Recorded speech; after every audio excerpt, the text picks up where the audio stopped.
Hi, I'm Amanda and I'm from the Market Flowers, and this week's Market Box has some fantastic tulips. They're predominantly grown in Victoria and Tasmania here in Australia because they love the colder climate, but they are around for the good part of the year. We're just going to show you how to do a few different things here today. I've got these lovely cylinder vases and they look quite nice if you line them all up, have the tulips, you know, a few in each vase. Or if you've got a bigger, taller vase like this with a few extra stems, they also look really great. They're great for fish bowls. They're really quite flexible. They can wind into vases, or you can just have them in a nice traditional vase hanging over. They sit really lovely, as you can see over here.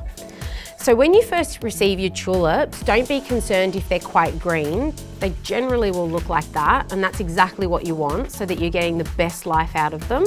You can always just peel back some of these leaves, and the most amazing thing about these tulips is once they've been cut, they actually continue to keep growing.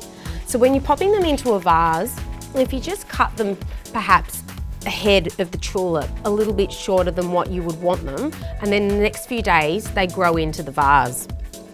So let's just put them together into this cylinder vase that we've got here.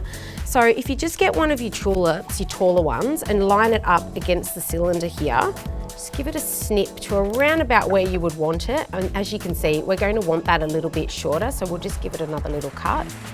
And there you have it. Do the same again with the next one.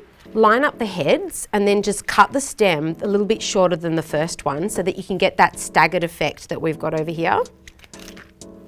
You can see. I always find it's easier to put the shorter one in first. So we just place it in there. And don't be too concerned as to where exactly they're being placed, because they do just sort of sit quite nicely and they manipulate into the vase themselves quite well. So I hope you've enjoyed something a little bit different to do with your tulips from the Market Flowers. I'm really looking forward to seeing you again next week.